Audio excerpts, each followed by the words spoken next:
Halo semuanya, perkenalkan kami dari kelompok 2 Bahasa Indonesia ingin mempresentasikan hasil dari tugas Bahasa Indonesia kami yang berjudul Hikayat Datuk Hitam dan Bajak Laut.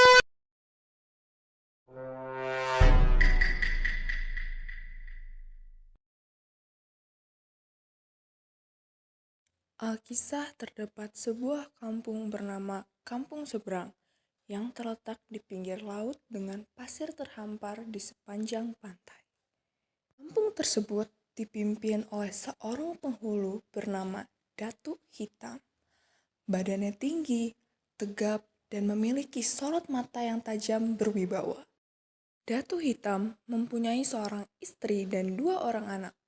Datu dan istrinya mengajari kedua anaknya untuk menjadi orang yang baik, sopan, dan suka membantu orang lain. Anak sulung perempuannya berusia 6 tahun dan anak bungsu laki-lakinya berusia 1 tahun bernama Awang Perkasa. Pada suatu ketika, ada seorang utusan raja datang ke kampung seberang. Utusan tersebut berlari tergopoh-gopoh untuk menghadap kepada Datuk Hitam yang sedang berada di rumahnya. Datuk Hitam, hamba datang membawa perintah dari raja untuk Datu, kata utusan sang raja. Mengapa terlalu tergesa-gesa, Tuan Pengawal? Jawab Datuk Hitam. Maafkan saya, Datu, saya memang tergesa-gesa untuk menyampaikan perintah raja tentang masalah penting kepada Datu. Datu, terdapat segerombolan bajak laut kembali beraksi. Mereka semakin ganas dan kejam. Sudah banyak rombongan kapal pedagang yang mereka rompak, kata utusan sang raja. Datu yang mendengarkan penjelasan tersebut dengan serius langsung setuju untuk menjalankan perintah raja. Akhirnya, Datuk Hitam pergi berlayar bersama anak buahnya untuk menangkap para bajak laut. Setelah seminggu berlayar, Datuk Hitam menemukan 2 kapal bajak laut dan melakukan penyerangan terhadap para bajak laut tersebut. Akhirnya, Datuk Hitam dapat mengalahkan para bajak laut bersama anak buahnya. Sedangkan di kampung seberang terdapat di dalam kamar salah satu rumah Datuk Hitam terdapat istri Datuk Hitam yang sedang tertidur dan bermimpi. Pada suatu hari, kampung seberang terkena musibah air banjir yang melanda dan menghanyutkan semua yang dilaluinya. Akibat dari air banjir itu tidak dapat dihindari. Seluruh isi desa mengalami kehancuran dan banyak dari penduduk yang terluka. Istri Datuk Hitam pun terbangun dari tidurnya dengan gemetar dan ketakutan. Apakah makna mimpi itu? Tanya istri Datuk Hitam di dalam hati. Di pagi hari esoknya, ketika istri Datuk Hitam sedang sibuk dengan pekerjaan sehari-harinya, datanglah Panglima Jati berkunjung. Pagi Puan, ada berita yang hendak saya sampaikan kepada Puan, ucap Panglima Jati. Berita apa Panglima? Tanya sang istri Datuk Hitam. Penjaga pantai melihat ada beberapa kapal yang menuju ke kampung kita. Saya belum tahu kapal siapa itu, jawab Panglima Jati. Selama ini tidak ada orang yang berkunjung kemari dengan niatan buruk. Mungkin itu hanya kapal pedagang yang singgah karena kekurangan bekal dalam perjalanan, ucap Datuk Hitam. Mudah-mudahan begitu, Puan, jawab Panglima Jati. Tidak lama kemudian, datanglah seorang penjaga pantai dengan terburu-buru menghadap Panglima Jati. Ampun Panglima, saya mau melapor bahwa kapal yang datang adalah kapal bajak laut, Panglima, kata penjaga pantai tersebut. Mendengar hal tersebut, istri Datuk Hitam langsung mengingat mimpinya tadi malam. Sedangkan Panglima Jati langsung meminta agar istri Datuk Hitam segera mencari kedua anaknya dan pergi bersembunyi di tempat yang aman. Siang hari di pantai, Panglima Jati memimpin pasukannya dengan gagah berani melawan bajak laut yang akan datang.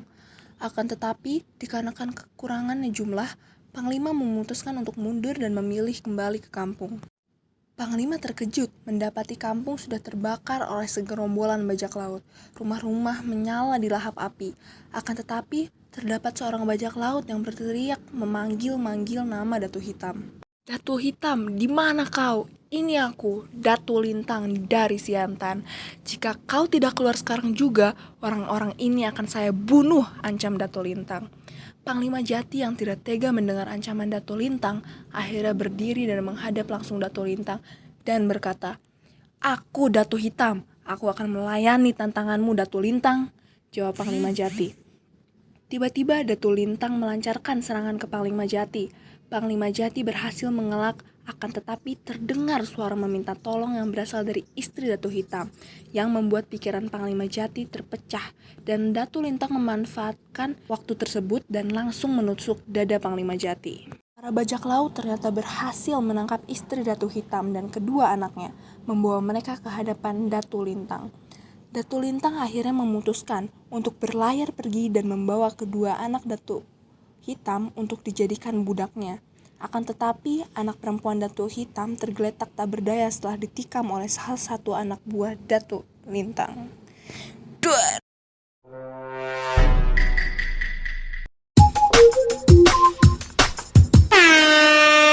Setelah berlayar hampir 2 bulan lamanya, Datuk Hitam pulang kembali ke kampung seberang.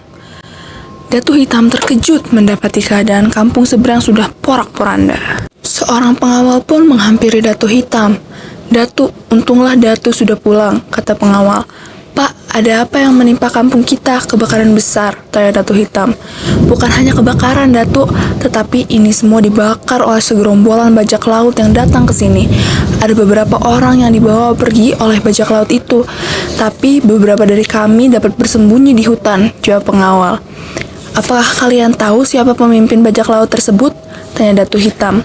"Kata Panglima Jati, pemimpin bajak laut tersebut bernama Datuk Lintang, Datuk," jawabnya. Setelah mendengar penjelasan dari salah satu pengawal, Datuk Hitam memutuskan untuk pergi ke rumah Panglima Jati untuk menanyakan masalah tersebut lebih dalam. Tiba di rumah Panglima Jati, Datuk Hitam melihat kondisi Panglima Jati terdapat luka bekas tikaman sudah mulai tertutup. Panglima Jati pun menceritakan tentang kondisi keluarga Datuk Hitam. Wajahnya tertunduk dan ia merasa bersalah kepada Datuk Hitam yang sangat dihormatinya. Sedangkan Datuk Hitam tertunduk dan tidak bisa berkata-kata. Dia khawatir bagaimana nasib putranya, entah masih hidup ataukah sudah meninggal dan dibuang ke laut oleh Datuk Lintang. Setelah bertahun-tahun Datuk Hitam dan penduduk membangun kampung seberang seperti sedia kala dan juga memperkuat keamanan kampung seberang, Datuk Hitam dan Panglima Jati, mereka tetap berusaha mencari tahu tempat tinggal Datuk Lintang berada dan ingin mengalahkan Datuk Lintang dan gerombolannya apabila bertempur kembali.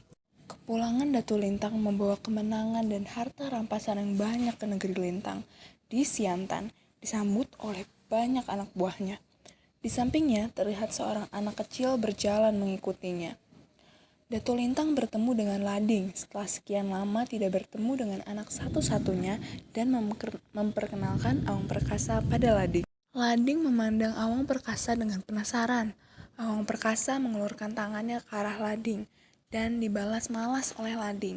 Datuk Lintang pun memberi nama Awang Perkasa dengan nama baru yaitu Kelana. Selama 17 tahun mereka berdua pun tumbuh bersama. Mereka diajari ilmu silat dan berlatih perang oleh Datuk Lintang.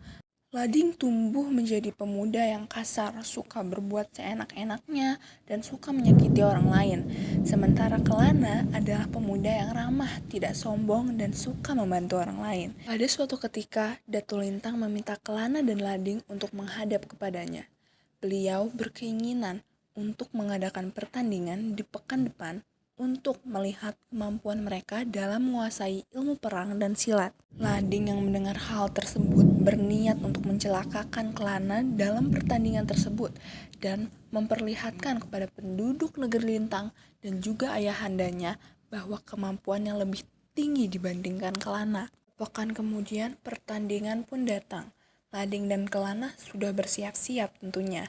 Mereka saling berhadapan dan bertatap mata dan memasang kuda-kuda masing-masing.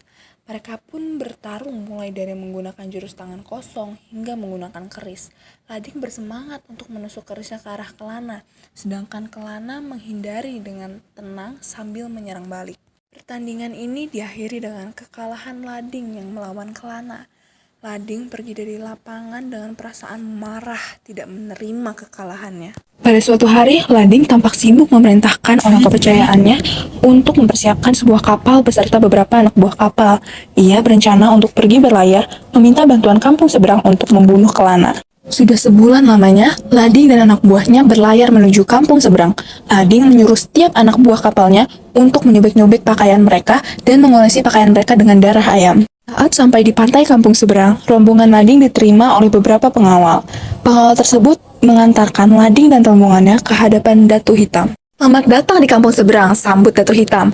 "Terima kasih, Datuk. Saya senang dapat bertemu dengan Datuk Hitam yang sangat terkenal itu," puji Lading. "Siapakah gerangan tuanku?" tanya Datuk Hitam. "Nama saya Lantang. Saya berasal dari Pulau Temawan," bohong Lading. Maksud saya untuk mendatangi kampung ini adalah meminta bantuan kepada Datu Hitam, dikarenakan kapal kami dicegat oleh 2 kapal bajak laut. 2 kapal kami berhasil dikuasai, tetapi untung saja kapal yang saya tumpangi dapat selamat dari kejaran kapal mereka, kata Lading yang sedang berbohong. Tuan Lantang, apakah Tuan mengetahui ciri-ciri kapal bajak laut itu? Tanya Datu. Lading berpura-pura berpikir dan memberitahukan ciri-ciri kapal dari negeri Lintang. Mendengar ciri-ciri kapal seperti kapal bajak laut dari negeri Lintang, Datu Hitam langsung menyetujui untuk membantu rombongan Lading. Tuan Lantang, apakah Tuan tahu letak di mana negeri Lintang itu? Tanya Datu Hitam. Ah, kebetulan sekali Datu. Salah seorang anak buah saya mengenal baik daerah tersebut. Nanti kami akan tunjukkan arahnya, jawab Lading. Akhirnya, 9 kapal Datu Hitam dan sebuah kapal Lading berangkat berlayar menuju negeri Lintang. Negeri Lintang, ketika kedua ayah dan anak sedang berbincang-bincang, tiba-tiba mereka terkejut ketika mendapatkan pesan dari penjaga pantai bahwa terdapat 10 kapal menuju negeri Lintang. Ayahanda, sebaiknya kita waspada akan kedatangan kapal-kapal itu, kata Kelana. Ya, betul Kelana, kita patut waspadai kedatangan mereka, kata Datu Lintang. Kelana pun mempersiapkan orang-orang untuk menghadapi segala kemungkinan. Namun, sampai sore hari tidak ada kapal yang berlabuh di negeri Lintang. Datu Hitam yang memimpin 10 kapal tersebut memang berencana untuk mendarat di malam hari, sehingga mereka dapat datang menyelinap diam-diam. Tiba di malam hari, perlahan kapal Datu Hitam merapat ke pantai. Saat peperangan akan terjadi, tiba-tiba Datu Hitam berteriak, "Berhenti! Jangan saling menyerang!" Datu Hitam langsung menantang Datu Lintang untuk bertarung berdua saja. Takut dipermalukan di depan anak buahnya, Datu Lintang menyanggupi tantangan Datu Hitam dengan berpantun. Gunung Bintan lekuk di tengah, orang memukat di seberang, membujur lalu melintang patah, tidakkan Lintang memberikan belakang. Datu Hitam tidak mau kalah, ikut menjawab pantun Datu Lintang. Bukan ketam sembarang ketam, ketam ini dari Jambi. Bukan hitam sembarang hitam, hitam ini tak takut mati. Kedua orang dengan kesaktian tinggi ini langsung saling menyerang dengan menggunakan kerisnya. Ketika Datu Hitam melancarkan serangan ke arah Datu Lintang tidak sempat mengelak, tetapi keris Datu Hitam tidak berhasil melukai Datu Lintang. Hanya saja ikat kepala Datu Lintang terjatuh. Datu Lintang terlihat berusaha keras untuk mengambil ikat kepala yang merupakan sumber kekebalan untuk tubuh Datu Lintang. Akan tetapi, Datu Hitam langsung cepat menyadari dan mengambil ikat kepala tersebut dan menikamkan kerisnya ke perut Datu Lintang. Kelana datang membelah kerumunan menghampiri ayahanda Datu Lintang yang terluka.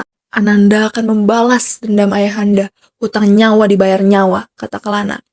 Jangan anakku, walau ayah mati, kau tidak boleh bertempur dengan Datu Hitam, kata Datu Lintang.